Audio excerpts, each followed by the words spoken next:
आज की जो चर्चा का विषय है ये है कि भारत में सांप्रदायिकता का भूतकाल कैसा रहा है, वर्तमान काल क्या है और भविष्य क्या है। एक तरह से पूरी चर्चा जो होगी वो सांप्रदायिकता पर ही केंद्रित रहेगी। सन 47 के पहले जो भी सांप्रदायिकता थी, किसकी गलती थी, क्या हुआ, भारत का बंटवारा हो गया और जो भी होना था हुआ, हम 47 के पहले की सांप्रदायिकता की चर्चा नहीं कर रहे हैं आपसे। सन 47 में जब विभाजन हो गया और भारत भी स्वतंत्र हो गया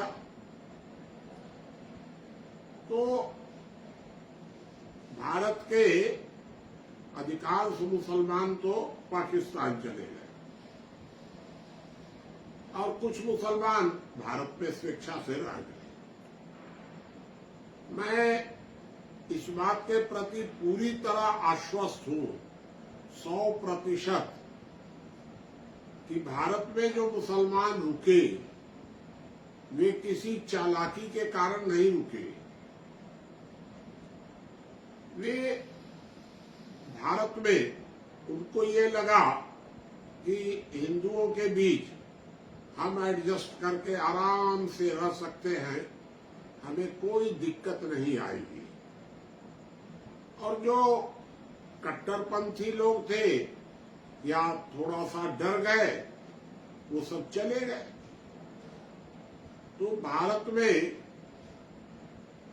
अप्रत्यक्ष रूप से धर्मनिरपेक्ष मुसलमान ही भारत में रहे। अब देखिए सांप्रदायिकता की शुरुआत कहां से होती है। इस स्वतंत्रता के तत्काल बाद एक कट्टरपंथी हिंदू ने गांधी को गोली मार दी। स्वाभाविक है कि भारत में जो मुसलमान रह गए उनको थोड़ी सी चिंता तो हुई कि भाई गांधी को गोली मार दी गई और हिंदू ने मार दी। ये स्वाभाविक चिंता थी उनकी। लेकिन फिर उनको यह विश्वास भी हुआ कि भारत के आम हिंदुओं ने गांधी हत्या का विरोध किया और जो इस व्यक्ति ने गांधी की हत्या की उसका समर्थन करने वाले कुछ बहुत थोड़े से लोग ही रह गए, अन्यथा कहीं कुछ पूरे भारत में कहीं था नहीं। मतलब मैं तो उस समय उम्र तो कम थी मेरी, जिस समय भारत स्वतंत्र हुआ तो उस समय मेरी उम्र 8 वर्ष की रही। लेकिन मैं एक तरह से उस समय भी 8 वर्ष की उम्र में भी बालिग था, सब अच्छी तरह देखता था, समझता था इन सब बातों को। तो एक तरफ भारत के मुसलमानों को थोड़ा सा हल्का सा संदेह हुआ और दूसरी तरफ इस बात का संतोष हुआ कि भारत के आम हिंदुओं ने गांधी हत्या का खुल करके विरोध किया। तो वहां तक कोई सांप्रदायिकता भारत में नहीं दिखी। लेकिन भाई पंडित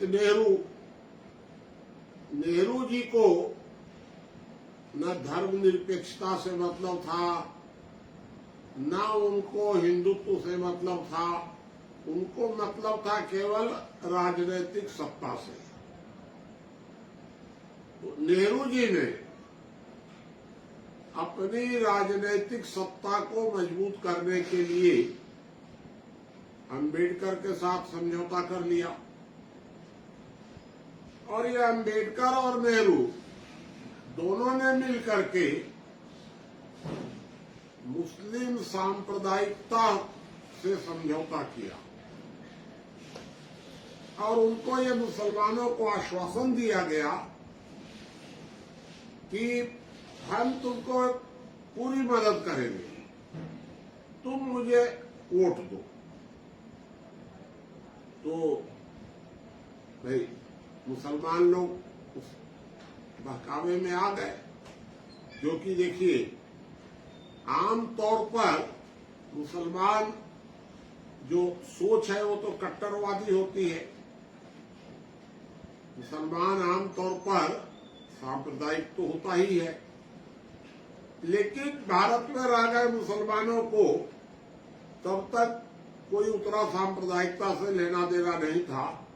लेकिन नेहरू जी ने जब ये ऑफर कर दिया, मच्छर बन गया, तो ऑफर कर दिया तो मुसलमानों को बड़ा अच्छा लगा, चलो कोई बात नहीं है। और भारत में स्वतंत्रता के बाद सांप्रदायिकता का बीज बोने का काम पंडित नेहरू ने किया है। मुखौटा लगा लिया धर्मनिरपेक्षता का, चेहरा लगा लिया गांधी का, गांधी की सारी नीतियां उलट दी और मुस्लिम सांप्रदायिकता का खुला समर्थन किया। कश्मीर में धारा 370 लगा दी और जो जो करना था नेहरू ने एक तरह से सांप्रदायिकता का नंगा नाच किया। अब उसी समय मुझे लगा कि गलत भारत का मुसलमान नहीं है, भारत में जो भी हो रहा है अभी इसमें गलत तो पंडित नेहरू हैं, गलत तो उनकी कांग्रेस पार्टी है, मुसलमान गलत नहीं है। तब मैंने एक योजना बनाकर आज से 67 वर्ष पहले 1955 में एक पॉलिसी घोषित की कि हम सांप्रदायिकता का विरोध करेंगे, हिंदू मुसलमान का विरोध नहीं करेंगे। चाहे हिंदू सांप्रदायिकता हो चाहे मुस्लिम सांप्रदायिकता हो। और खुलकर हम लोगों ने एक ग्रुप बना करके उन सावरकरवादियों का भी विरोध किया। अब प्रश्न उठता है कि शत्रु का शत्रु तो मित्र होता है। मुस्लिम सांप्रदायिकता का अगर हिंदू सांप्रदायिकता विरोध कर रही थी तो हमको हिंदू सांप्रदायिकता के साथ होने में क्या दिक्कत आ रही थी। लेकिन मेरा यह मानना ये है कि मैं उस समय भी इस मत का था और आज भी इस मत का हूं कि मुसलमान उतना गलत नहीं है। वास्तव में तो देखिए गलत तो इस्लामिक विचारधारा है, संगठनवाद गलत है, लेकिन वो भी विभाजन हो गया था, कुछ कोई झगड़ा नहीं था। गलत जो राजनैतिक समझौता हुआ नेहरू जी के साथ वह गलत था। और इसलिए हम लोगों ने इस बात की पूरी कोशिश की कि हमारा ध्रुवीकरण कांग्रेस के खिलाफ होना चाहिए, क्योंकि कांग्रेस सांप्रदायिकता को बढ़ा रही है। मुसलमानों को तो दबाया जा सकता है, समझाया जा सकता है, लेकिन कांग्रेस पार्टी सारा गलत कर रही है। अब देखिए हम लोग जो चाहते थे ठीक उसका उलट एक जो कट्टरवादी हिंदू थे जिनको हम लोग सावरकरवादी बोलते हैं, ये पूरी तरह इस कार्य में बाधक थे। ये सीधा सीधा हिंदू मुसलमान का बंटवारा चाहते थे। हिंदू अगर गुंडा है, बदमाश है, हत्यारा है, आखिर हिंदू है, हमारा अपना आदमी है। मुसलमान चाहे जितना भी भला आदमी हो, अच्छा आदमी हो, उसको बदनाम करना है, उसका विरोध करना है।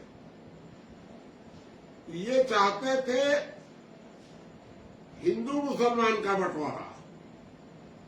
नेहरू चाहते थे मुसलमानों को खुश रख करके और हिंदुओं का बंटवारा,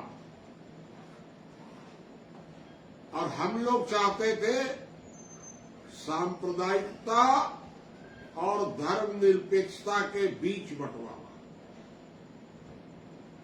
और इसमें दो बाधाएं सबसे ज्यादा थी हमारे कार्य में। एक कांग्रेस पार्टी और दूसरा सावरकरवादी हिंदू। ये दोनों हम लोगों के इस कार्य में बाधक थे, सांप्रदायिकता के खिलाफ, क्योंकि ये दोनों सांप्रदायिक लोग थे। अब देखिए, मैं आपको एक बात साफ साफ बता दूं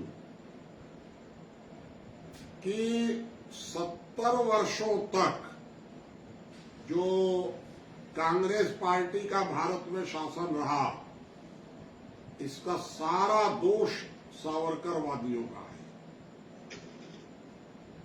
क्योंकि ये सारी ताकत लगाते रह गए कि हिंदू किसी तरह कट्टर हो जाए,